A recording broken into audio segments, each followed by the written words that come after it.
হাঁটতে গেছি। হাঁটতে যাওয়ার পরে আমার মাথায় আসলো যে আমি চলতে থাকি, যাই কোন দিকে যাই বলতে পারি না। এক পর্যায়ে আমি অটো পাইছি, অটোতে উঠছি, মেরের বাজার নামছি। নামিয়ার পরে মনে চাইলো যে আমি জয়দেবপুর যাই। সিএনজি দিয়া জয়দেবপুর গেছি। মাথায় আসলো যে আমি এখন বাসে উঠি। বাসে উঠা তারপরে কোন জায়গায় জানি শ্যামলি না জানি কোন জায়গায় নামাইছে। এরপরে এইখান থেকে আমি আরেকটা বাসে উঠে গাবতলী গেছি। ওইখান থেকে আমি মনে চাইল যে আমি টিকিট করি, তো কই যাবো, আমার খেয়াল হলো যে আমি পঞ্চগড় যাই।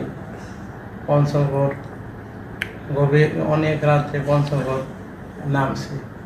নামার পরে হাঁটতেছিলাম, কোন দিকে হাঁটতেছি আমি জানি না, আমি চিনি না, হাঁটতেছিলাম। তো এক পর্যায়ে আমি দেখি যে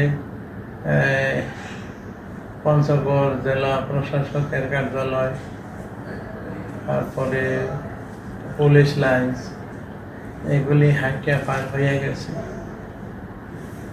পার হয়ে গিয়ে এক পর্যায়ে আমি একটা শিকল করণীয় পাইলাম। ওইটা নিয়ে এক জায়গায় আমি প্রস্থান করতে বসলাম।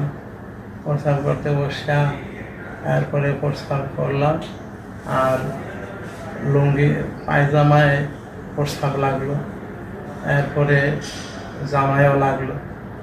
তো জামা খুলে ফেলাইলাম, পায়জামা খুললাম, কিন্তু খোলার পরে আবার পরতে হইবে এই জিনিসটুকু আমি আর পারি নাই। ঠান্ডায় এনে শুয়ে পড়লাম, আর পায়ে শিকল দিলাম।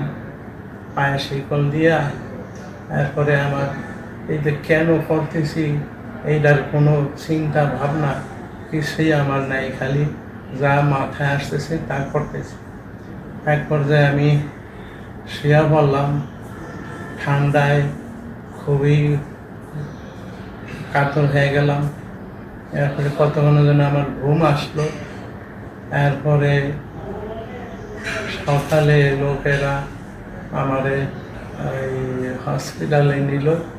আমি দেখি যে আমি পঞ্চগড় হসপিটালে আছি। চতুর্দিকে আলেম ওলামা আসলো।